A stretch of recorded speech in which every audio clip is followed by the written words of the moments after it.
Classificação, tudo isso vai passar por aqui e todos apostos. Mauro Naves, presidente, tudo bem com você? Tudo ótimo, boa noite a todos, abraço ao Fã de Esportes. Bem, no Campeonato Paulista não tem Corinthians, no Campeonato Carioca não tem Botafogo e o São Paulo vai para a última rodada aí, vamos ver o que acontece, né? São muitas emoções. Mas, por falar em emoção, eu achei o Clássico no Rio mais emocionante, apesar de não valer tanta coisa, valia para o Botafogo, mas que ainda ia ter que secar o Vasco, que era meio difícil contra a Portuguesa. Valia, Fluminense ficou em quarto com esse resultado. Então, mas você viu, mas colocou o time em reserva, só quis correr atrás depois, né? Afinal de contas, veio de decisão, enfim. E aqui, no segundo tempo, aí o jogo foi mais legal, esse Palmeiras e São Paulo. E passa a ser legal, e aí eu começo a questionar até onde isso é legal, a partir do momento de polêmicas, de pênalti, não foi pênalti, né? Continua esse embate extremamente equilibrado na história do Choque Rei. São 116 vitórias para cada lado. O Birner já tratou, na era Abel, também está equilibrado 7-7. O São Paulo leva vantagem nos mata-matas. E se der a lógica nesse Campeonato Paulista, né, as coisas acontecerem como a tradição manda, a gente vai ter uma semifinal, Palmeiras e São Paulo. São Paulo deve se classificar talvez com a pior das campanhas, pelo menos até as semifinais, imagino. São Paulo tem um confronto duro ainda para se classificar e depois, quem sabe, o Novo Horizontino. Mas a tendência é de São Paulo e Palmeiras se encontrarem daqui a algumas poucas semanas, quem sabe, na semifinal, jogo único com o mando do Palmeiras. Deixa eu trazer uma informação que o Eduardo Afonso manda pra gente aqui agora. Ele está no Morumbi acompanhando as consequências desse jogo, né? Vou até chamar assim, porque a informação do nosso Edu Afonso é a seguinte: confusão no vestiário da arbitragem, a sala de imprensa dando para ouvir barulhos, 3 minutos de gritaria na sala da arbitragem. A Polícia Militar precisou entrar e intervir. Então a gente vai apurar essa situação, saber quem são essas pessoas gritando no vestiário da arbitragem, para trazer aqui para você que está acompanhando o Linha de Passe. Já teve um pênalti dado ao Santos com a presença do VAR quando a Edna não marcou pênalti. Depois teve a expulsão contra o Bragantino do Arboleda, nitidamente que não era lance para expulsão. E hoje foi um absurdo. A Federação Paulista, que nós apoiamos, a Federação Paulista, que faz o melhor campeonato do Brasil, não pode atuar dessa forma. Eu vi agora o auxiliar do árbitro xingando o Caleri. Eu vi o auxiliar do Abel, que acho que é João o nome dele, rindo, ironizando. Chega do Abel apitar jogo no Paulistão. Ou a federação tem força e autonomia, ou nós vamos repudiar, inclusive em todas as instâncias. Hoje foi uma vergonha o que nós vimos no Morumbi. Um pênalti absurdo e depois o VAR chama o árbitro num pênalti legítimo, Luciano, e ele se acovardou. E olha, a agressão ao Pablo, que quase arrebenta o moleque, era para cartão vermelho direto. Mas mesmo assim, ele deu amarelo e o VAR se omitiu. Hoje é um dia triste na memória do futebol paulista. Reitero, o futebol paulista que é forte, que tem uma liderança grande do Reinaldo. Mas não pode acontecer o que aconteceu hoje. O Caleri foi e nós queremos representar contra esse auxiliar do árbitro. Xingou o Caleri e o Caleri estava quieto. Todos protestando e chamando ele, que ele se acovardou quando o VAR chamou. E o lance do Pablo é uma vergonha. Um garoto que foi convocado para a seleção brasileira. Um pênalti absurdo. Um pênalti desse do goleiro, se for assim, ele tem que dar durante jogos 4 ou 5 por jogo. Porque o goleiro sai, a bola é dele. Então eu lamento, não é exaltação, porque a vitória era merecida pelo resultado construído aí do campo. Mas nós lamentamos profundamente a omissão do VAR, a incompetência do árbitro e principalmente a omissão. No lance do Pablo, ele deu amarelo e o VAR não chamou. O que o VAR está fazendo? O que o VAR está fazendo? Ele acha um pênalti contra o Santos. Depois ele acha uma expulsão contra o Arboleda. Aí vem aqui, nós fomos protestar, o auxiliar do Abel, parece que é João o nome dele, veio ironizar. Não se faz futebol assim. Lamentável. E nós vamos reagir. Aqui no Morumbi não vai acontecer mais isso. A culpa é mais do Abel ou do árbitro? De todo o conjunto da obra da arbitragem. Mas o Abel tinha que ter sido expulso. Ele quer apitar o jogo. Ele não expulsou alguém do nosso banco? Quem? De que é a culpa? É o conjunto da obra. Lamentável. O futebol paulista hoje está de luto. Bem, Dani, tá aí então o desabafo do presidente do São Paulo, Júlio Casares. Ele não identificou o nome do assistente que ele disse que provocou o Caleri, mas deve ser, pelo fato dele falar o assistente, o Danilo Ricardo Simão Maniz, porque O outro assistente era a Neuza Inês Bach, provavelmente ele se referiria a assistente. Como ele falou, o assistente é o Danilo, mas a gente não tem certeza ainda se ele citou apenas um assistente do árbitro do Candancian. E a gente está aguardando então agora aqui a passagem dos jogadores, vai ter coletiva do Abel, que foi acusado, vai ser um vestiário quente para fechar o domingo deste clássico que terminou empatado 1-1 aqui no Morumbi com recorde de público, mais de 55 mil pessoas. Lani. Edu, só para te ajudar também na informação, tem o quarto árbitro, né, que é o Wilbert Estevam da Silva. Então, a gente fica aí com a informação do Casares, de que houve ali uma provocação, mas vamos procurar melhor para a gente trazer certinho aqui. Eu te agradeço, amigo, as informações. Essa zona mista hoje aí promete, então a prioridade é sua. Qualquer novidade, fica à vontade. O Linha de Passe abre espaço para você, tá? Um beijo, boa sequência de trabalho. Boa, Dani. Boa sequência também.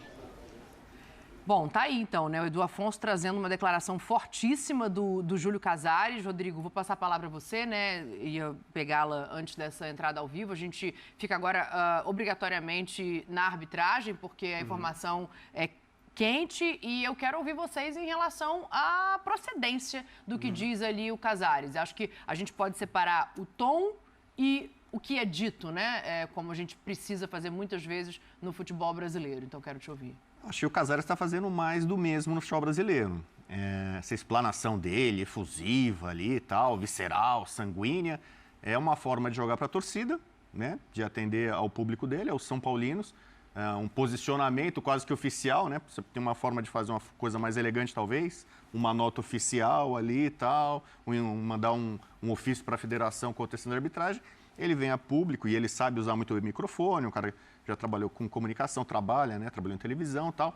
Então, ele faz isso para a torcida, para a galera, e também, de alguma forma, tenta pressionar a federação para o que vem daqui a pouco, que é a reta final do campeonato. O São Paulo não está matematicamente garantido, ele tem um jogo contra o Ituano fora de casa, o Ituano está lutando contra o rebaixamento, e o grupo do São Paulo é o mais enroscado. O terceiro colocado no grupo do São Paulo vai ter uma pontuação superior a de times que estarão classificados, né? Teremos um eliminado, talvez o São Paulo, com uma pontuação expressiva.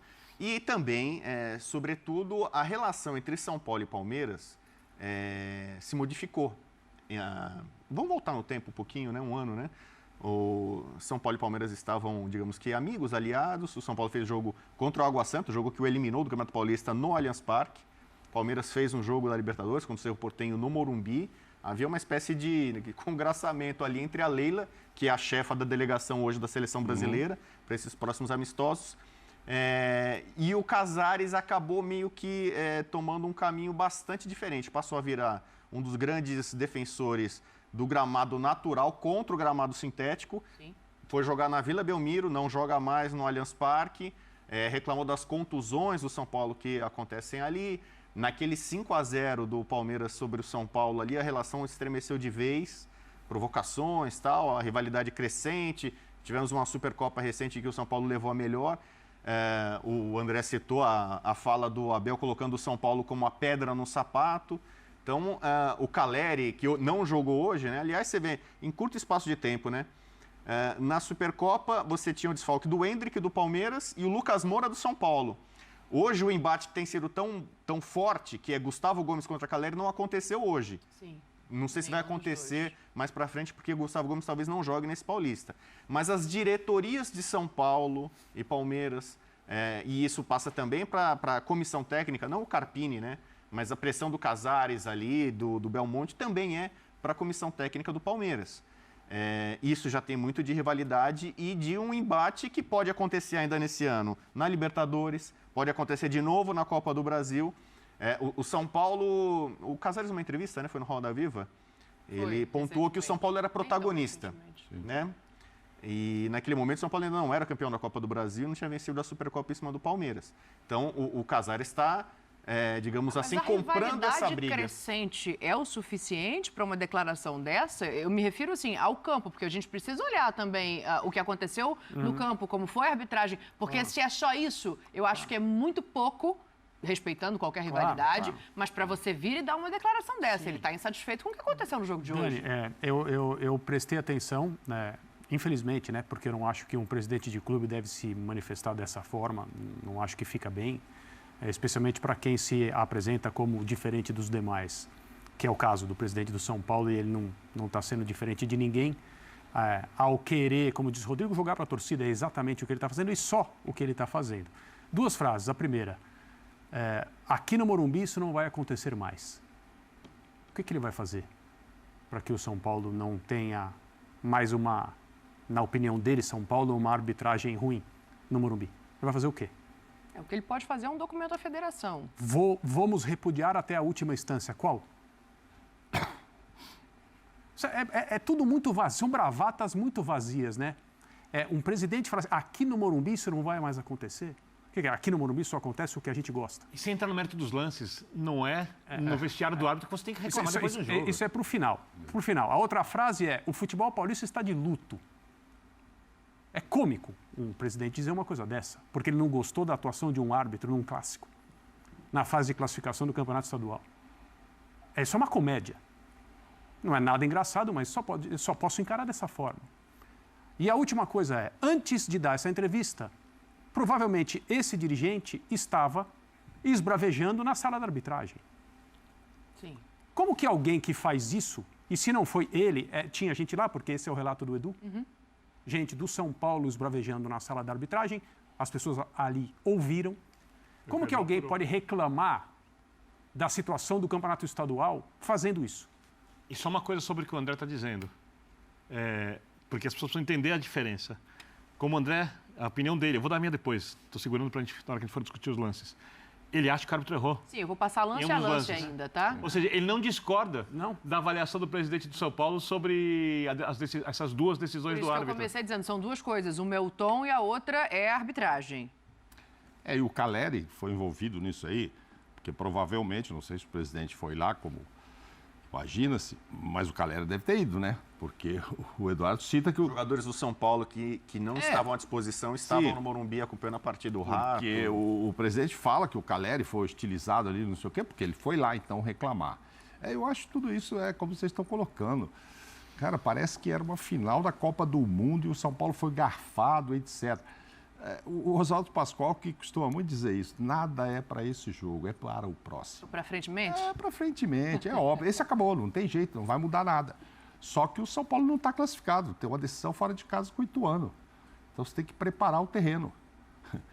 E ele cita um jogo anterior contra o Santos, que teve intervenção do VAR lá, e o São Paulo perdeu em casa e tal. Então, assim, é um discurso para preparar para o próximo jogo. Tipo, tenham cuidado com a gente, etc. e tal. Porque para esse jogo não adianta mais. E a gente vai falar dos lances aqui, não é nada tão escandaloso. Apesar do Birner gostar de discordar de mim, às vezes. Eu concordo com ele. Eu concordo com ele, que eu já sei o que ele vai falar daqui, porque é corriqueiro e eu concordo muito. Que antigamente não tinha isso, né? Não é do futebol isso, esse tipo de marcação, etc. Mas hoje né? Então fazer o quê? Então vamos aceitar hoje. Não? Vamos esquecer de saudosismo. Hoje Tem que saber jogar. Chama pro VAR, chega lá. Tem que saber jogar. Olha, eu quero passar os lances aqui. Eu vou trazer só uma outra informação do Edu Afonso, que envia agora uma mensagem dizendo que ninguém do Palmeiras vai falar no Morumbi. Nem o Abel Ferreira em entrevista coletiva, nem zona mista. Então, diante das reclamações do outro lado, o Palmeiras se retira de campo e também dos bastidores nesse momento, e não vai haver nenhuma declaração desse lado da partida. Só uma opinião sobre isso, tá, Dani? Depois eu acho que o Palmeiras vai explicar o porquê de ninguém falar. Se há alguma ameaça, se alguém se sentiu ameaçado por alguma coisa do clube, isso é um absurdo, isso não existe, não pode existir mais no futebol. Se não foi em questão de integridade? Sim. Não imagino. Se foi só pela declaração, só para não piorar se foi apenas pela declaração, porque alguém pode achar que vai falar alguma coisa e o clima vai ficar tenso, porque alguém vai retrucar lá dentro, várzea ruim. Não várzea boa, várzea ruim. Se por acaso Já recebo aqui a informação, não é questão de integridade. Não é uma questão de integridade, mas é uma questão de falta de democracia, porque a informação que chega agora é que o São Paulo proibiu o Palmeiras de usar a sala onde já estava estendido o banner para a entrevista do Abel Ferreira. Aí é um absurdo. Aí é o clube do presidente que acaba de dizer que o futebol paulista está de luto. Eu achei que poderia era só falar para não jogadores colocar em zona lenha. mista, mas aí assim, diante de uma proibição dos donos da casa, eu sou obrigada a E o concordar. futebol brasileiro precisa de uma união do clube, é de clubes para ter uma liga forte. Temos né? duas ligas e nenhuma, assim, é uma micro-explicação pela qual o futebol brasileiro não é capaz de se Sabe organizar. por quê? Esse tipo de coisa. Isso fomenta um clima bélico. É lógico. Fomenta Isso é o péssimo. ódio. Isso é péssimo. Isso tira a relação da rivalidade que tem sentença, que faz as pessoas sofrerem quando perdem, ficarem muito felizes quando ganham, que torna o clássico uma coisa muito grande e trabalha, e no mundo de hoje a gente precisa falar disso, na fronteira do que pode tornar uma pessoa das 55 mil que lá foram mais agressivas do jeito violento, físico, do jeito que pode ser muito ruim, do jeito que vai ser carregado para outro jogo. E eu acho que cabe ao dirigente de futebol, aos dirigentes, eu não estou falando do presidente de São Paulo, são os dirigentes, minimizarem isso. Porque quando alguém, num jogo de futebol, a gente viu o que aconteceu em Minas, né? Recentemente, morre. Ali tem uma família, mãe, parentes, não sei o quê. E essa pessoa que hoje briga, de repente amanhã não queria, daqui a um ano não quer nem saber disso, daqui a 5 anos vai achar, nossa, por que eu teria feito isso? Com tantas coisas equivocadas que nós já fizemos em outras coisas, a gente não repete mais. Então, o futebol não é para isso, tá? O futebol não é para isso. Sobre os lances, eu já vou opinar. Eu vou colocar lance a lance aqui pra gente falar de um por um. Só queria ratificar o que você está dizendo. Galerinha, vamos ficando por aqui. Pau quebrando lá no Morumbi nesse exato momento. Trazendo aqui direto para vocês ao vivo agora. Como vocês podem ver, infelizmente, né, o São Paulo não aguentou o empate do Palmeiras. O Palmeiras aqui empatou com o São Paulo, achei um empate digno, né? Se você for ver os momentos em que o arbitragem foi chamado, o árbitro tinha que tomar alguma atitude, ele tomou as atitudes que deveriam ser feitas. Eu acho que o árbitro foi super bem. E você que está assistindo aí, o que você acha? Comenta aqui embaixo, galera. E é isso, vamos finalizar por aqui. Infelizmente hoje não vamos ter, né, a coletiva do Abel Ferreira por conta aí do São Paulo não ter aguentado, né? E é isso, rapaziada, curte aqui embaixo aqui que é muito importante, vocês vão ajudar a gente demais para esse vídeo poder chegar nos outros palmeirenses e assim. Vamos lá, galera, bora ganhar mais um Paulistão, é nós que voa na Lagoa. Até mais.